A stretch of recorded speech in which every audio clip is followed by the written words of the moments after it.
یہ بڑا مشہور قول ہے حضرت علی کا، اسے یاد رکھنا۔ آپ فرمایا کرتے تھے علم جو ہے وہ مال سے ہمیشہ بہتر ہے۔ ایک شخص نے کہا حضور تھوڑی سی بات کھول دیں، تو آپ فرمانے لگے مال تو فرعون کی وراثت ہے اور علم نبیوں کی وراثت ہے۔ اور آپ فرمانے لگے مال تو تقسیم کرنے سے کم ہوتا ہے، علم کو بانٹتے جانا یہ بڑھتا جائے گا۔ امام راضی نے لکھا ہے مولا علی کا قول۔ تو پھر حضرت علی المرتضیٰ شیر خدا رضی اللہ تعالیٰ عنہ فرمانے لگے مال تو دنیا میں پیچھے رہ جاتا ہے اور علم تو قبر میں بھی ساتھ جاتا ہے۔ دیکھیں نا، ایک جملہ ہے حضرت علی کا، اسے ہمیشہ یاد رکھیے گا۔ آپ فرمایا کرتے تھے تعلق رابطے سے رہتا ہے۔ آپ کھول لیں اس قول کو، جتنا مرضی کھول لیں۔ آپ فرمایا کرتے تھے رابطہ رہے تو بیگانے بھی اپنے ہو جاتے ہیں اور رابطہ نہ رہے تو اپنے بھی بیگانے ہو جاتے ہیں۔ دیکھیں نا، بہت سارے لوگوں کی دوستیاں لگتی ہیں، وہ اتنی گہری ہوتی ہیں کہ رشتہ داریوں میں بدل جاتی ہیں، لیکن بہت سارے رشتہ دار ہیں آپ ملنا چھوڑ دیں ان سے تو گیا نا تعلق۔ فرماتے تھے تعلق قائم رہتا ہے رابطے سے، رابطہ رکھو گے تو تعلق رہے گا، ورنہ گہرے رشتے بھی۔ یہ میرے پاس جو کتاب میرے ہاتھ میں ہے نا، یہ مصنف ابن ابی شیبہ ہے، یہ امام بخاری کے استاد کی کتاب ہے۔ انہوں نے حضرت علی کے کچھ قول لکھے ہیں۔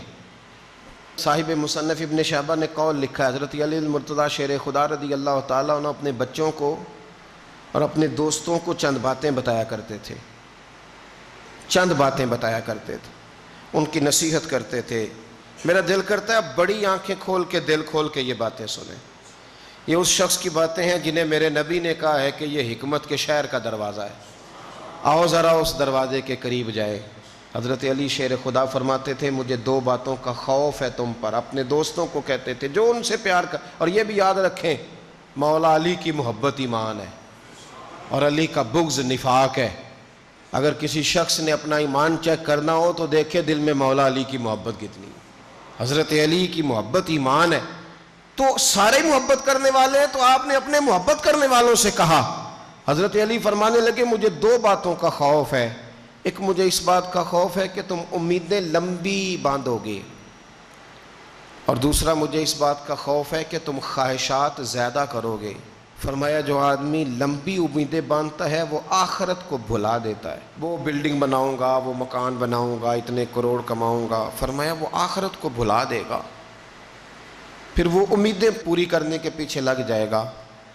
اور فرمایا جو آدمی خواہشات کے پیچھے لگتا ہے نا، ایک لمبی امیدیں نہ باندھنا، ایک خواہشات کے پیچھے نہ لگنا، فرمایا جو خواہشات کے پیچھے لگتا ہے پھر وہ حق کے رستے سے ہٹ جاتا ہے، نہ حق کہہ سکتا ہے نہ حق پہ چل سکتا ہے، کیونکہ اس نے تو خواہش پوری کرنی ہے۔ اور جب بندہ حق بات کہتا ہے تو بہت ساری جگہوں پہ اسے تکلیف بھی آتی ہے۔ پھر حضرت علی المرتضیٰ شیر خدا کا ایک قول، اس کو ہمیشہ یاد رکھنا۔ آپ فرمایا کرتے تھے دنیا تو پیٹھ پھیر کے جا رہی ہے، اس کو تو امام بخاری نے بھی لکھا ہے، دنیا پیٹھ پھیر کے جا رہی ہے اور آخرت آ رہی ہے۔ فرمایا یاد رکھنا لوگ بچے تو بنتے ہی ہیں، بیٹے تو بنتے ہی ہیں، کوئی دنیا کا بیٹا بن جاتا ہے، کوئی آخرت کا بیٹا بن جاتا ہے۔ فرمایا مجھ سے پیار کرنے والوں دنیا کے بیٹے نہ بننا، آخرت کے بیٹے بننا۔ اور حضرت علی المرتضیٰ فرمانے لگے یاد رکھو آج عمل ہے حساب نہیں، لیکن قیامت میں صرف حساب ہوگا، عمل نہیں ہوگا۔